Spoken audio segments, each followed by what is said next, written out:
Hi, this is your wellness space. आज हम देखेंगे कि हम हर्ट ही क्यों होते हैं और फिर इसे कैसे हील किया जाए।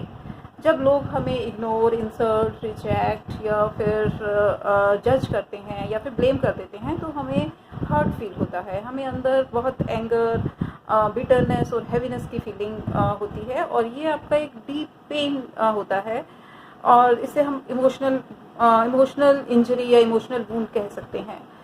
तो ये जो इमोशनल वुंड है ये बहुत ही पेनफुल होता है, बट हम इसे अक्सर हील नहीं करते हैं क्योंकि हमें पता ही नहीं है कि इसे ही हील करने की ज़रूरत होती है या फिर हमें ये नहीं मालूम कि हमें इसे कैसे हील किया जाए।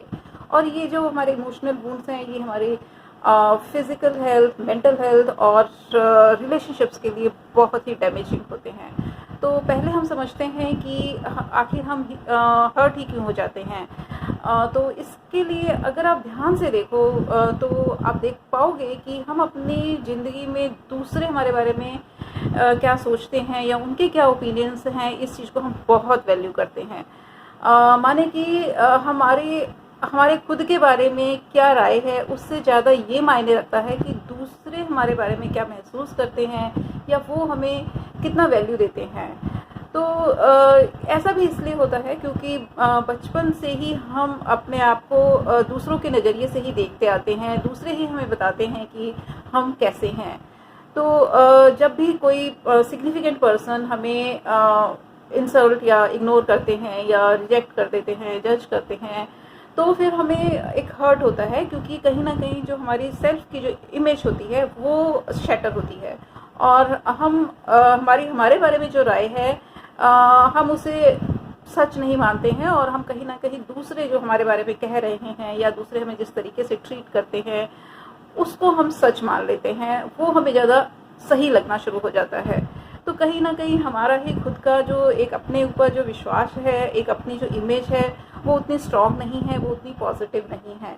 और एक बात और जो मैं यहाँ क्लियर करना चाहूँगी दोस्तों, कभी भी हमारी जो वैल्यू है या हमारे बारे में हमसे ज़्यादा और कोई नहीं जान सकता। उनका जो पर्सपेक्टिव होता है, सामने वाले का पर्सपेक्टिव हमेशा ही एक बाइस पर्सपेक्टिव होगा।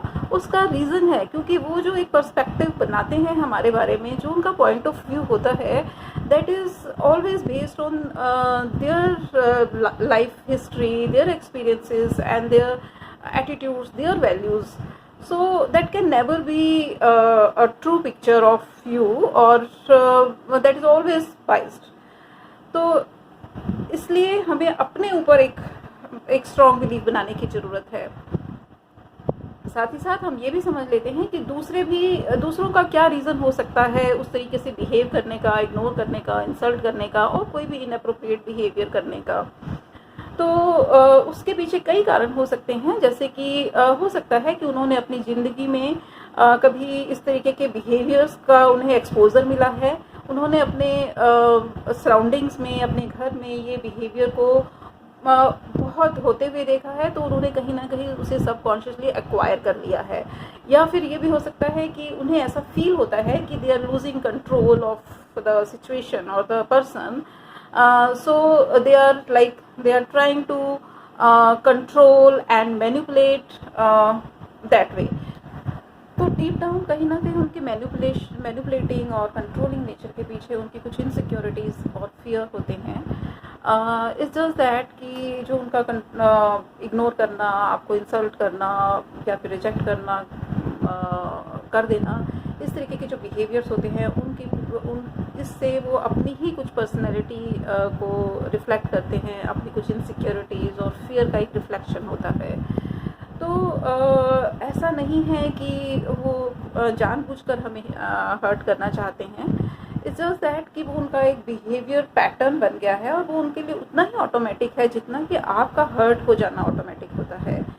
तो अब जब हम इसको, दूसरों को और अपने आप को अच्छे से गहराई से समझ लेते हैं और इस अंडरस्टैंडिंग पर जब हम रिफ्लेक्ट करते हैं और इसको डीपली एब्जॉर्व कर लेते हैं, तो हमें जो एक कंपैशन की फीलिंग आती है, रादर कि अब जो एंगर, बिटरनेस और जो हमें एक हैवीनेस की फीलिंग होती है वो अपने आप ऑटोमेटिकली रिलीज़ हो जाती है और हमें सामने वाले के लिए और अपने लिए, खुद के लिए भी एक कंपैशन फील होता है।